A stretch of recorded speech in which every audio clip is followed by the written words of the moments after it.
Let's talk about the sale of AC Milan now, $788 million. That's huge. Big money. Big money. Big money. And that's basically the end of an era. Silvio Berlusconi, has been owner for how many years now? He bought the club in the 80s, I remember very well. But it's not on the case now. Silvio Berlusconi, former Italian Prime Minister, has now finalized the sale of AC Milan to a Chinese-led consortium. That was on Thursday when the deal was completed. And Cecilia, AC Milan fans are just hoping right now that the sale of their darling club will actually, result into better performances on the pitch.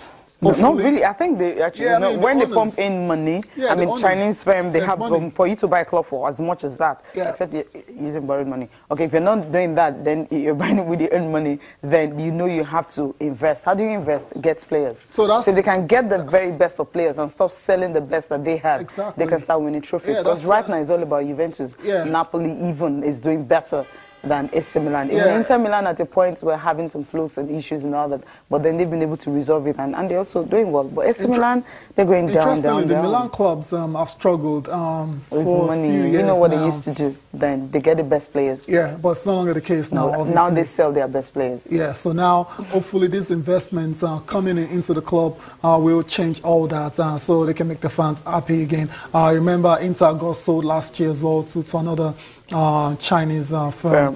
And this time around is AC Milan as well. So we'll see how this particular development impacts on the success. Because right now they're sixth on the table, 20 points behind Juve. Yeah, so they've not been competitive for a few years now. So it's a very interesting one. We'll see how it pans out for AC Milan at the end of the day. But the story is Silvio Berlusconi has sold 99.3% of the stake he had in AC Milan. He's sold it now, and it's no longer his club. That's the bottom line. So all the best to AC Milan in the future. Another title against. The last time they won was 2011. Okay, yeah. We can't start talking titles now. We need to see the kind of players they bring in the summer. That's going to be very important. The coach as well too.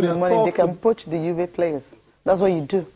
Just weaken your opponent. That's where they're going to start from. Yeah, money, right? Just throw the money around, and some players want to come. Fair point. Fair point. Let's get on with the show now and talk about this very sad incident that happened on Tuesday. Borussia Dortmund getting attacked on the way to the Champions League quarterfinal clash against Monaco, and it's been all sorts of reactions. The match was postponed for a day.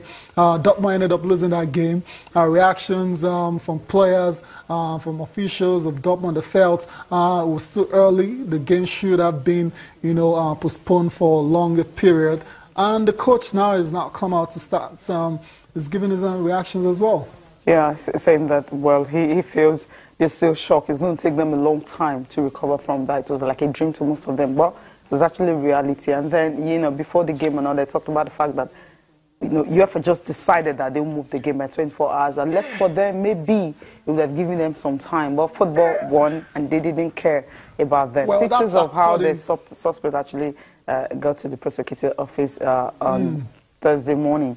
Yeah, there's a suspect, right? Yeah, man, that's what it is. No evidence that he is actually responsible for it. Yeah, exactly. But he's been saying it's been linked to ISIS and some other issues and all that. Well, the German prosecutors they've taken over the investigation of this particular issue because of the obvious terror background to it. So we'll just wait and see the outcome of this particular investigation. But Cecilia, for the players of Dortmund, it's a big shock to the system. And I imagine some of them haven't totally recovered.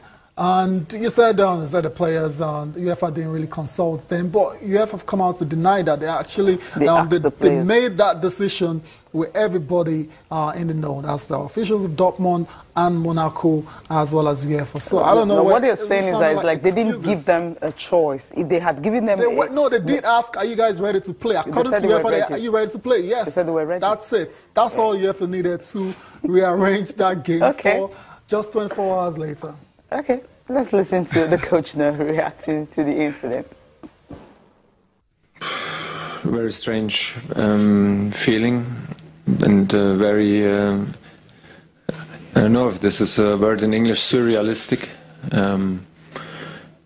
You just keep on going, you just try to help, you try to understand, and you look in so many faces, you try to help, you try to, then when you're out of the bus, you try to call your family to give some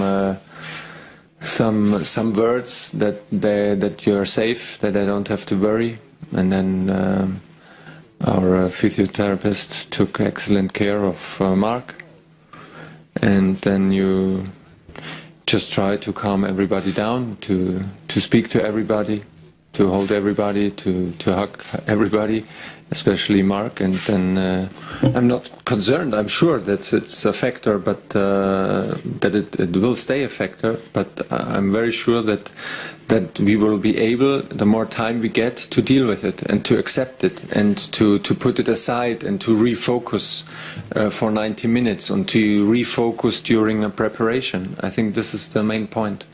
To accept that this is a concern and to accept that you have to deal with it, and to deal with it needs a bit of time, and the more time we get, the more days we have, the better we will find out how everybody is going to deal with it, how everybody what treatment everybody needs.